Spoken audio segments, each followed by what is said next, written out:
And let's get started. The first one is personal development. Now, in illustrating personal development, Mr. Schoaf, my teacher, started with money. You know, money's not the only place to start in talking personal development, but it's where he started, so let me share the thoughts he shared with me back then. Let me share them with you. Here's the best lesson I can give you on economics. It's very simple. We get paid for bringing value to the marketplace. That's about as simple as I can put economics. We get paid for bringing value to the marketplace. Now, it takes time to bring value to the marketplace. However, we do not get paid for time. So we cross that out. Mistakenly, the man says, I'm making about $20 for an hour. Not true. If that was true, you could just stay home, right? And have him send your money. So that's not true. We don't get paid for time. We get paid for value brought to the marketplace. Now, since that's true, here's one of the key questions of my talk to you today. Is it possible to become twice as valuable to the marketplace and make twice as much money in the same time? Is that possible? The answer is yes. Could you become 3 times as valuable as you might be right now to the marketplace and make 3 times as much money in the same time? And the answer is yes. 5 times? 10 times? Of course. America is unique. It's a ladder decline. It starts down here, let's say, at $5 an hour, and it keeps going up. Top income last year, $80 million. The guy who runs Coca-Cola. Now, that's a heck of a ladder. That's why everybody wants to come here, right? The boat people are not headed for Vietnam. People haven't plotted and schemed for 50 years saying if I could just get to Poland, everything would be okay. Not true. Everybody wants to come to America. And the reason is because we've got the best wind ever blowing in our favor. We've got the best economic opportunity anybody's had in 6,500 years. And all you have to do is understand it and take advantage of it. Now, there's some key questions to ask here. Why would the marketplace pay someone only $5 an hour? Very simple answer. They're not very valuable to the marketplace. Now, we must underline to the marketplace. This person might be a very valuable brother. Yes. Member of the family, valuable. Yes. Valuable member of the church, of course. Valuable citizen of the country? Yes. Valuable in the sight of God? No doubt. We're all of equal value in the sight of God. But if you're not very valuable to the marketplace, you don't get much money. You say, well, it shouldn't be that way. Well, then you got to start your own country. You know, this one's been in process for 200 years, and this is the best we've been able to come up with so far. But here's the key. You don't have to stay here. Now, there was a big debate in Congress last year that this $5 was not enough, should be 6, should be 6, should be 6. But we don't need legislation. 6 is already on this ladder. The next step up. You know, if you work for McDonald's, they'll pay you $5 an hour to take out the trash. If you whistle while you take out the trash, they'll pay you $6 an hour. So we don't need that legislation. You just need to take lessons on how to whistle. Have a good attitude. Now, as you begin to climb this ladder, why would the marketplace pay some people $50 an hour? Answer, evidently, they must be more valuable to the marketplace. 10 times more valuable. And is that possible for someone to be 10 times more valuable and earn $50 an hour instead of 5? And the answer is yes. That's what America is all about. Now, why would the marketplace pay some people $500 an hour? Evidently, this person must be much more valuable to the marketplace. That's what's important to understand, to the marketplace. And would the marketplace pay one person $80 million for 1 year's work? And the answer is, of course. If you helped a company make $1 billion, would they pay you $80 million? I'm telling you, it is possible. And that's why America is so exciting. That's why this financial ladder is so exciting. It's possible for all of this to come true for all of you, no matter where you start. As a student in school, just getting started out there in the workplace, This is all possible for you. Now, Mr. Schoaf gave me the clue on how to climb this ladder as high as I wanted to climb. Now, we're talking primarily economics here. There's a lot of other ways to become valuable to your family, valuable to your friends, valuable to the community, valuable to the team, right? Valuable to the team effort, valuable to the concert. But here's what he said to me. In climbing this ladder economically, all you have to do is work harder on yourself than you do on your job. Once I heard that, it made sense to me.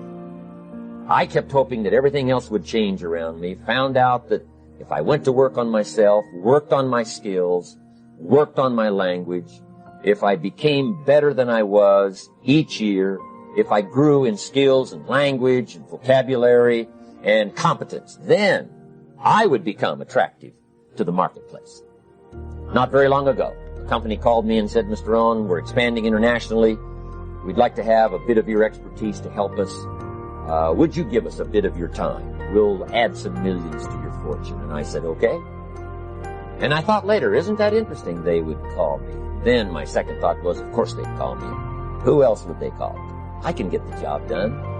Now, what a contrast for me, farm boy from Idaho, raised in obscurity, parents of modest means, broke when I was 25. How come I would get a telephone call and someone offer me a lot of money to help them in expanding around the world? Simple answer, evidently. Something happened to me between age 25 and where I am today. And I can tell you where it all started. From my teacher, Mr. Schoaf, who said to me, we don't have to change what's going on out there. That's the wind that's blowing. All we have to do is change what's going on in here. And now there's several ways to do that on personal development. And let me give you those ways. Here's the first one. We must learn from personal experience. Pretty simple. Learn from what happens to you. Take a look back over the last few months. Did you make some mistakes? How could you correct those for the future? Take a look back over the last year. Have you done it right or done it wrong? Let's correct it for the next year. Learn from your personal experience. Mr. Schoaf asked me when I first met him, he said, Mr. Rohn, how are you doing? You've been out there now 6 years. And I said, I'm not doing very well. He said, I suggest you not do that anymore. What a simple, swift analysis to my situation. He said, if you keep doing it, the next 6 years will be like the last 6. You don't want that to happen. Let's make the changes. So learn from your personal experience. Now here's number 2, why I came to share this video experience with you today. And that, I call it OPE, other people's experiences. That's me, other people. That's your teacher, other people. That's your friends and colleagues, other people. The people you meet that can pass along to you their experiences, what's happened to them, the mistakes they made, how they corrected them, how they changed their health and changed their bank account and changed their income and changed their future. That's it. Other people. Now, there's 2 kinds of people to learn from. One is failures. It's too bad failures don't give seminars, right? That would be valuable. Bring your notebook. Have them tell you how they lost it all and threw it all away, threw their health away, and threw their friendships away, and things didn't work out well. That would be valuable. But now then, we must also learn from positive people that have done well. They've got the health, and so we ask them, how did you become so healthy? They've got the skills, so we ask them, how did you become this skillful? They've got the income, so we ask them, how did you get here in such a short period of time? So now, here's what's important in personal development. In learning from other people, we learn, number 1, by observation. We learn what we see. We watch people that are successful in what they do. In sports, we watch their disciplines. In business, we watch their disciplines. By observation, what we can see. The reason I created this video is something that you could see someone's experiences translated for you. Second, we learn by what we hear.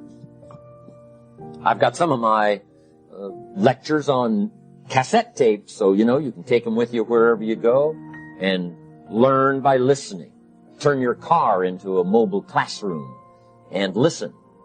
And then listen to the sermon on Sunday morning. Listen to the lectures. Listen to the teacher. Listen to someone who's got something good to say. And then number 3 is vitally important on personal development, and that is read all the books you can possibly read in your lifetime. Mr. Schoaf got me started on my library. I've got one of the better libraries. Haven't read everything in it, but I feel smarter just walking in it. My library. At least I was smart enough to buy it. Now I got to be smart enough to read it. Then, of course, I got to be smart enough to decide what's valuable and then do it.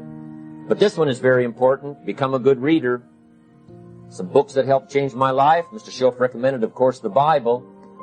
And my parents made sure I was a pretty good scholar by the time I was 18. That's been so beneficial for me, drawing from those illustrations, reading about those stories, people who made it and people who didn't make it, and what the difference was. And then other books that helped to really change my life. One called Think and Grow Rich by Napoleon Hill.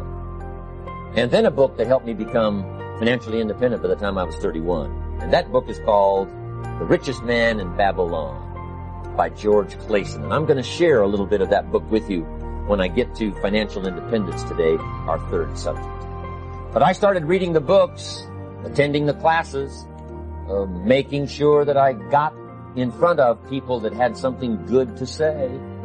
And then I started keeping a journal. One of the major things my teacher taught me was to keep a journal. He said, don't trust your memory. If you hear something good, just make a little note and write it down. Now, at first I took, notes on pieces of paper and torn off corners and backs of old envelopes. And it didn't serve me well, thrown in a drawer. Then I learned to keep a journal, a bound copy of all my notes. So I would suggest you do the same. Things that impress you, a poem that impresses you. When you attend a class, some of the ideas that impressed you, jot them down. You read something in a magazine, right? Some ideas. Take those out, put them in your journal. Keep a good journal the rest of your life. This will serve you well. My journals make up a significant portion of my own library. And if you saw my library and saw my journals, I tell you what you'd have to say. This is the library, and these are the journals of a very serious student. No wonder Mr. Rohn is invited to lecture and speak on his experiences around the world. So I want the same thing to happen to you. Value captured that you can resort to later, go back over it and review it, and let it become valuable to you. So that's my first subject, personal development. Work harder on yourself than you do on your job. Develop the skills. Learn the lessons. Take the classes.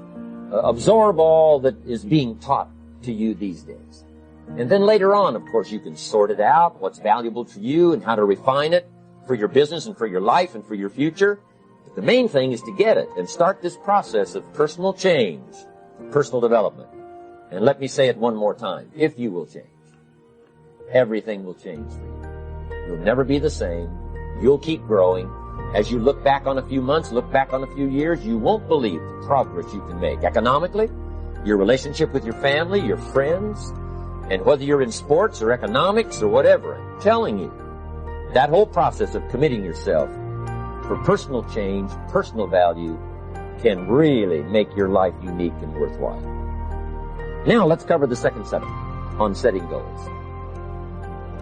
Mr. Schoaf gave me some tips on setting goals that changed my life forever. And I want to share those with you.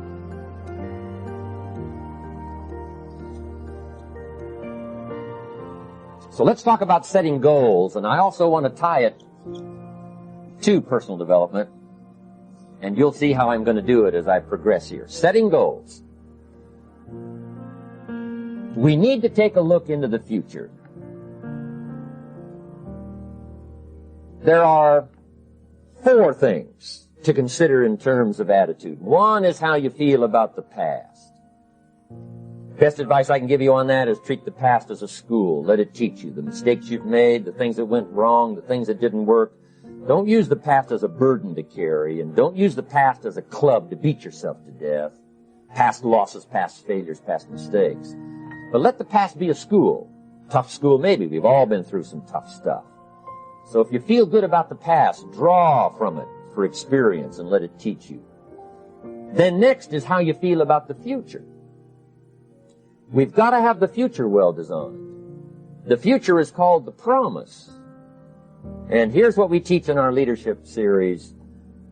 The promise of the future can be an awesome force for your own future. The promise of the future, designing the future. There's two ways to face the future. One is with apprehension, and the other is with anticipation. I promise you, in my travels around the world, most people face the future with apprehension. And here's why. They don't have it well designed. They've sort of left that up to someone else to fix. But here's the best way to face the future, with anticipation.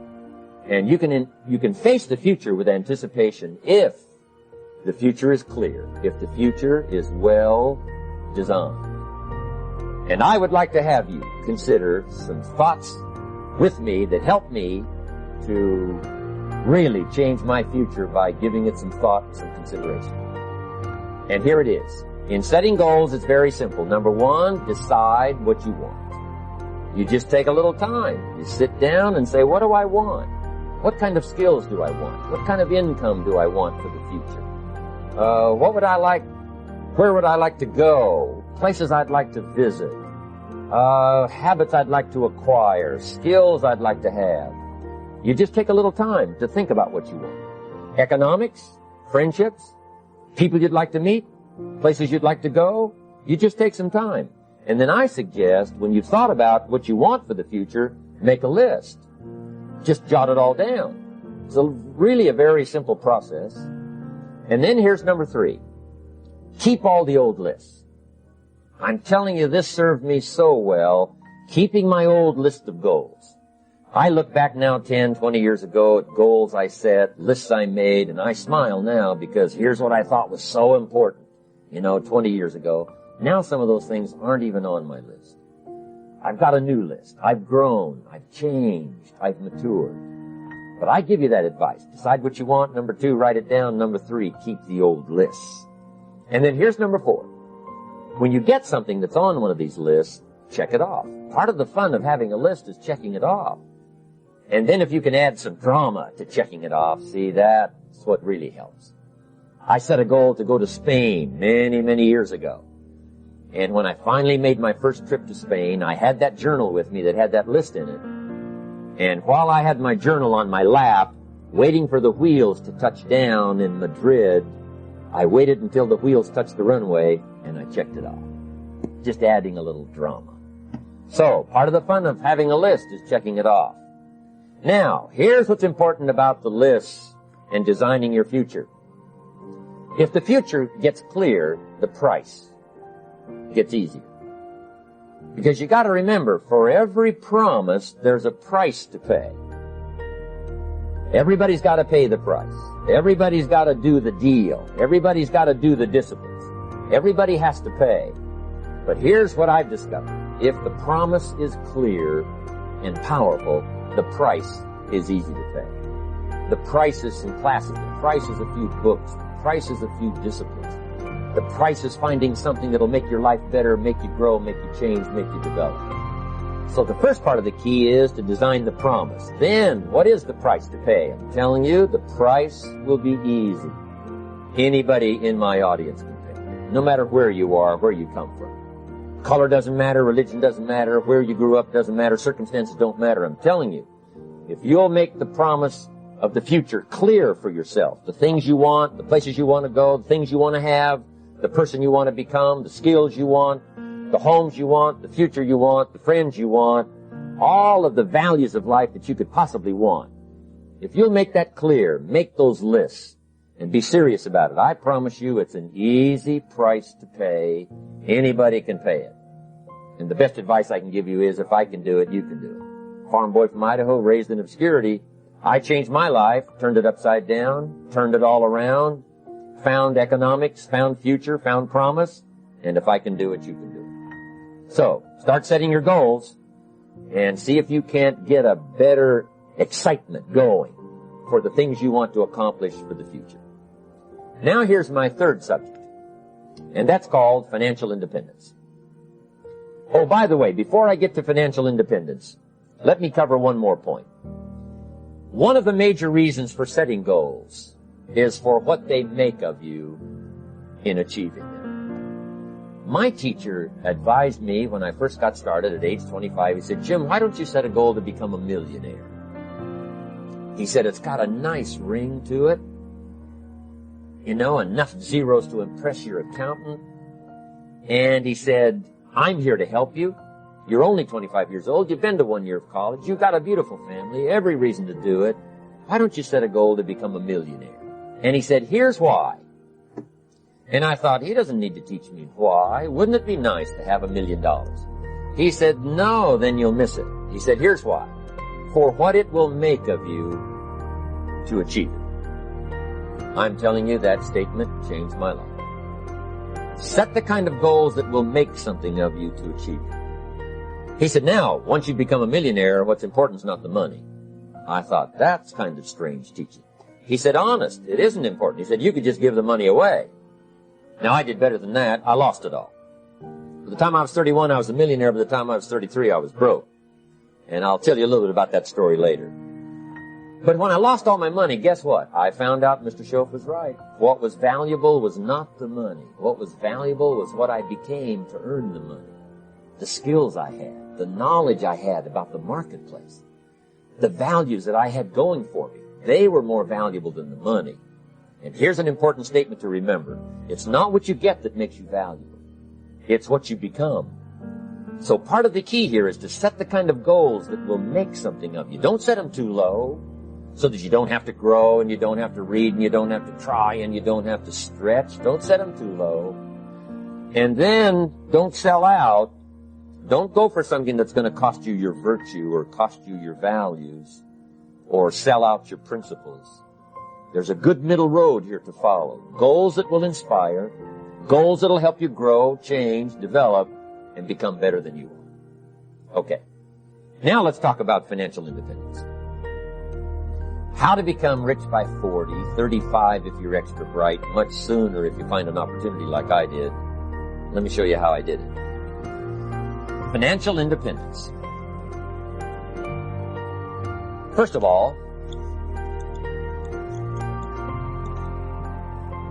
I like the phrase financial independence. Some people are a little bit concerned about using the word becoming rich or becoming wealthy, and I can understand that. I struggled a little bit with this. Is it okay to go for becoming rich, go for becoming wealthy? And maybe that's a bit too strong a word or strong a term. So here's what I've come up with that I think is comfortable for me, and that is how to become financially independent.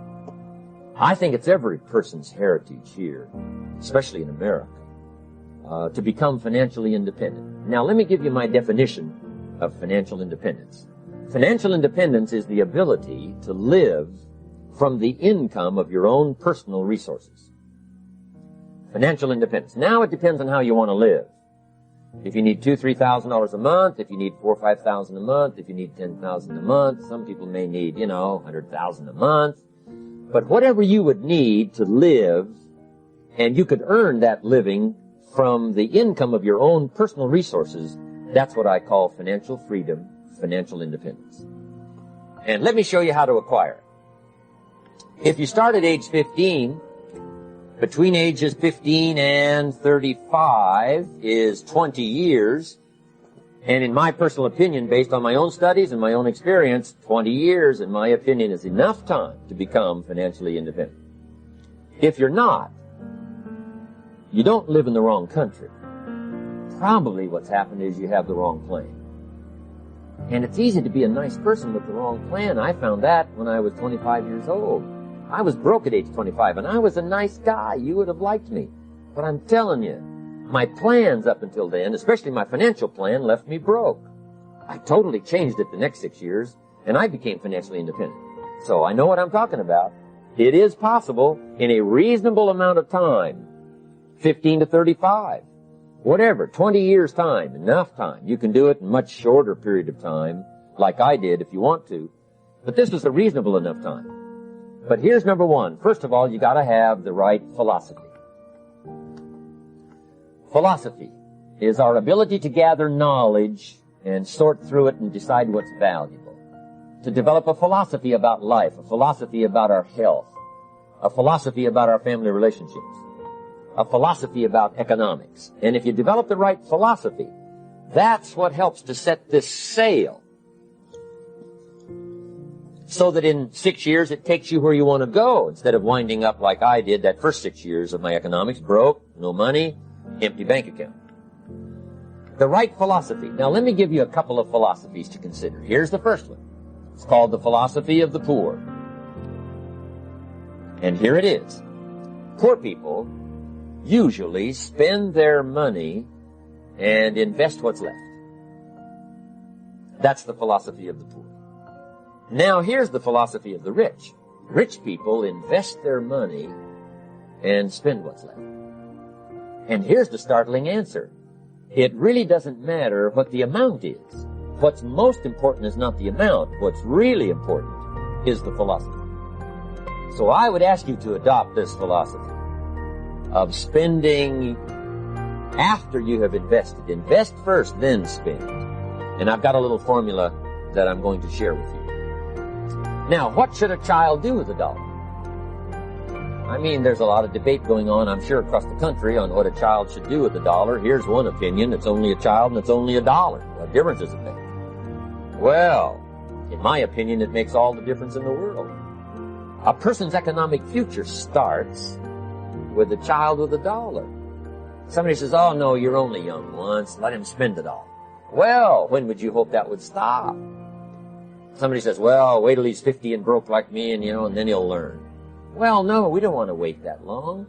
If I would have known earlier than age 25, I would have changed. In high school, if they would have had classes called Wealth 1, Wealth 2, I'd have taken both classes. I would not have waited until age 25. So, the earlier the better. So, what should a child do with a dollar? Here's the simple premise to begin with. Don't spend it all. And if a child wants to spend the whole dollar, you got to say, hey, don't spend it all. Don't spend it all. They'll say, why not? It's my dollar. I earned it. You say, I know you earned it, but don't spend it all. They'll still say, why not? Say, let me show you why not. So you put them in your car, take them to the other side of town, and show them where people live that spend the whole dollar. Just drive them around. Kids learn best by visual. Just drive around and say, would you like to live here? Kid says, no. Would you like to live like these people live? Kid says, no. Then you can't spend the whole dollar. So, kids will get the message. So, take them to the other side of town, show them around, unless you already live there, and then just show them around. Anyway, don't spend the whole dollar. Now, let me give you my best view of what to do with the dollar. And I promise you, if you started at age 15, now if you're over 15, right, you still got plenty of time. You still got 20 years. If you're 30, you still got 20 years. You still got plenty of time to start what I'm about to share with you. What to do with a dollar. Here's my first bit of advice.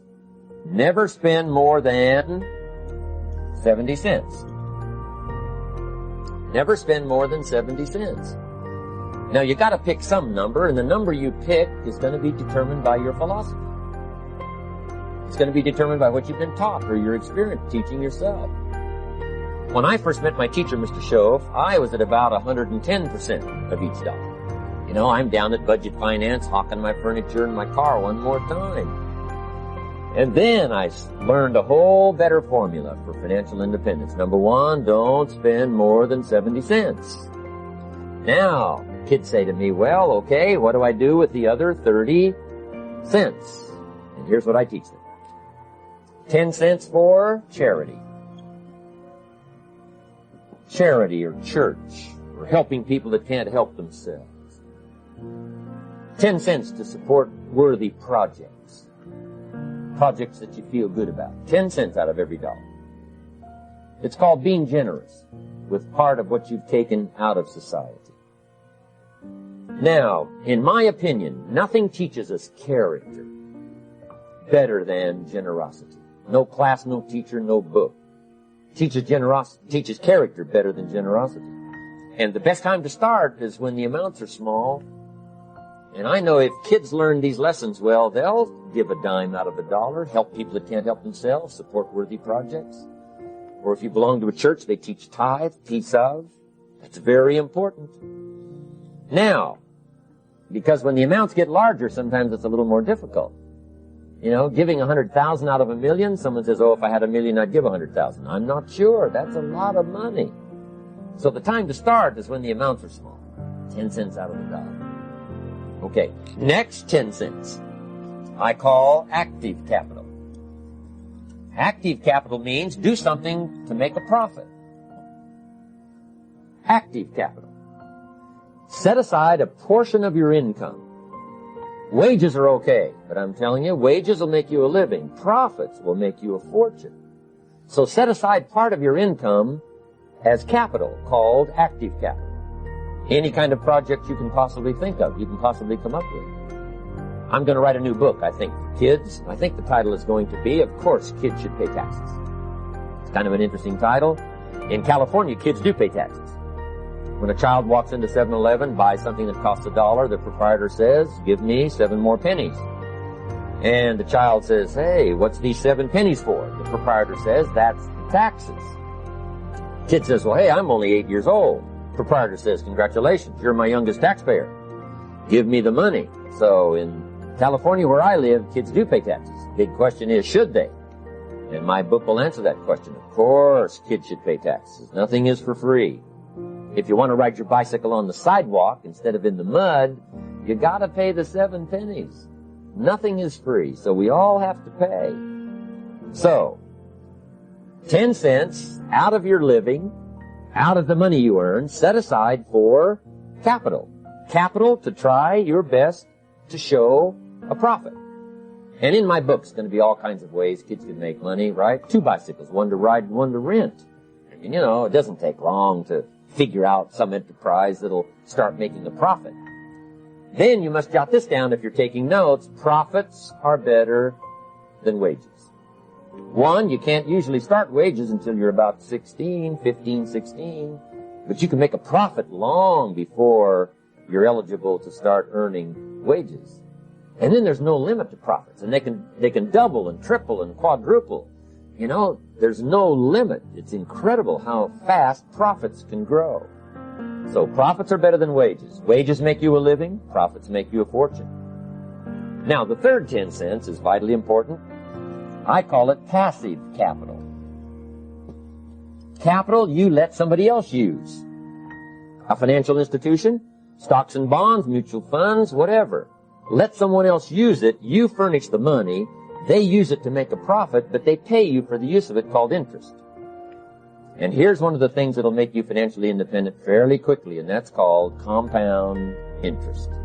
And this is how you get it. Letting someone else use a portion of your money, your substance. They show the profit, they pay you interest. And this passive capital, I'm telling you, over a sustained period of time, if you'll develop this little 10, 10, 10, and 70, especially starting at age 15, I'm telling you, by the time you're 35, you will be financially independent.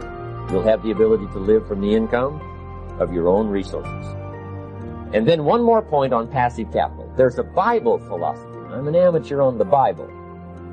But there's a Bible philosophy that teaches the borrower is servant to the lender. And if you want to be in a powerful position as you grow older, finally when you become mature, maybe have your own business, things have worked out for you for the future, the position you always want to be in is the power position. And that's called the lender. The lender is the power position. So if kids learn early enough, and then you ask them what they'd like to be when they grow up, I'm telling you, once they understand, they'll say, well, one of the things I want to be is one of those lenders. That's the power position, not the spender. No, you'll be pitied the rest of your life if you just become a spender. You gotta become a lender. And I think this is the one formulas to follow. 10 cents out of every dollar. Let someone else use it. Be the lender, power position. Then try to show a profit. Can't we teach our children how to take $1, search the neighborhood, find a broken wagon, pay $1 for it, bring it home, clean it up, sand it until it's clean, paint it red till it shines, straighten out the wheels till they're true, take it back to the neighborhood, sell it for $5? Anybody can do that. Now, does the child deserve $4 profit? And the answer is yes. Society now has a mended wagon. That's what America's all about.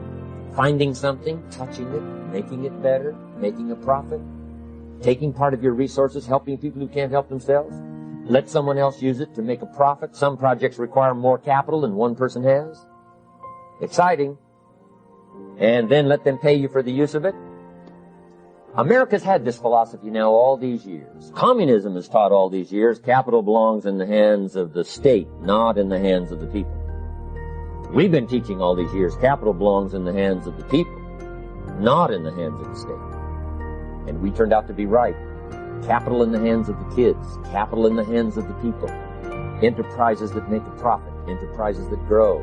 It's the hope of our future. So that little simple formula, I hope, will help you. Now, one more key on financial independence, and that is attitude. Attitude. Here's number one. I used to say, I hate to pay my bills.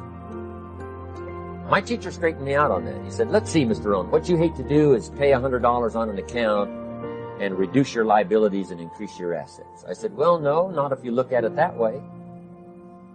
He said, well, it all depends on how you look at it. So wouldn't you love to pay your bills, reduce your liabilities, increase your assets? You got to have that kind of attitude. I found out the same attitude about taxes. I used to say, I hate to pay my taxes. And Mr. Shoaff said, well, that's one way to live. But don't you understand? Taxes is how we care and feed the goose that lays the golden eggs. Wouldn't you want to do your share? Someone says, yes, but the goose eats too much. Probably true. But hey, we all eat too much. We all need to go on a diet. Better a fat goose than no goose. So I finally became a happy taxpayer. Now, I think taxes are too high, so I'm working to get taxes lowered for our economic future. But then whatever they turn out to be, I gladly pay, do my part, because that's what makes the whole system run, each of us doing our part. Now, I want these three subjects to be valuable for you. I want them to have meaning for you. I want you someday to be financially independent. I want you to have the personal development so that you feel good about yourself. If I had a chance to meet you someday, I'd like to have you show me the list of goals that you've got started and say, Mr. Rohn, here's some I've already checked out. Here's the books I'm reading. Here's what's happened. I'm developing the skills. I'm better this year than I was last year. I've got more self-confidence. My skills are developing. That's what I want for you. And that's why I took the time to come and share in this video message with you. I do seminars all around the world, but this is one way that I can reach out and touch you in case you can't come to my seminars, wherever I am. Maybe this video will reach you somewhere, and it'll have an impact on your life. And what I'd like to do is later hear about it, a letter, phone call, or to have a chance to meet you in person. And now I'd like to leave you with these 4 questions, called questions to ponder. These questions were valuable for me, and I want to make them valuable for you. Here's the first one. Why? We all ask why we should work this hard. Why take that many classes? Why go to school that many years? Why take the notes? Why read the books? Why work that hard? Why put yourself through the push-ups and the disciplines? Why? Good question, why? Best answer to why, I think, is the second question. Why not? Why not see how many books you can read, how many classes you can take, how many skills you can develop? Why not see how valuable you can become to the marketplace, to your friends, and to your family? Why not see what you can make of yourself? Why not see how far you can go, how much you can see, how much you can earn, how much you can share? Why not? That's the heritage all of us have, in America especially, is to see what we can make out of our lives now that we've been given this extraordinary opportunity. Now, my third question I'd love to ask you in person. But since I can't do it in person, I want to ask it of all of you. But I want you to take it personally. And my third question is, why not you? Why not you? With good self-esteem. Why not you starting to change and setting goals? Why not you starting to make progress toward financial independence? If I can do it, you can do it. I wished I had a lot more testimonials here today besides mine. A whole steady stream that would come by and tell you their story. Someone who started with nothing, finally run a big enterprise. A mother who was on welfare, now she owns her own business. In addition to my story, I wish I had a lot more. And if all of them told their story, guess how they would probably wind up their story? They'd probably say, just like me, why not you? If we can read, you can read. If we can change, you can change. If we can figure it out, you can figure it out. If we can turn it around, you can turn it around. There isn't anything you can't accomplish. That's what those testimonials would say. And so I want to say it to you personally. Why not you? You've got the brains, you've got the stamina, you've got the vitality, you've got the interest, you've got your life ahead of you, you've got the future. You can do it. If anybody can do it, you can do it. If one of us can do it, hey, we all can do it. And now here's my last question. Why not now? This is a good time as the 20th century starts to wind down, a few more years as we get ready for century 21. What a good time to set your goals, work on yourself, work on your skills. What a good time to get it together. What a good time to start this process. Personal development, growing, changing, developing, having a good plan for your money and for your life and for your future. Why not now? And I hope I have a chance to see you one of these days and share with you the experience, the reaction, the response you might have had from my message today. And until I get a chance to see you on this side of the world or the other side of the world, in some school or some seminar, or maybe I'll come and speak for a company that you work for someday. I hope I get a chance to meet you. Until then, I wish you the best. I want all that I've gotten to be yours and much, much more. God bless. Goodbye.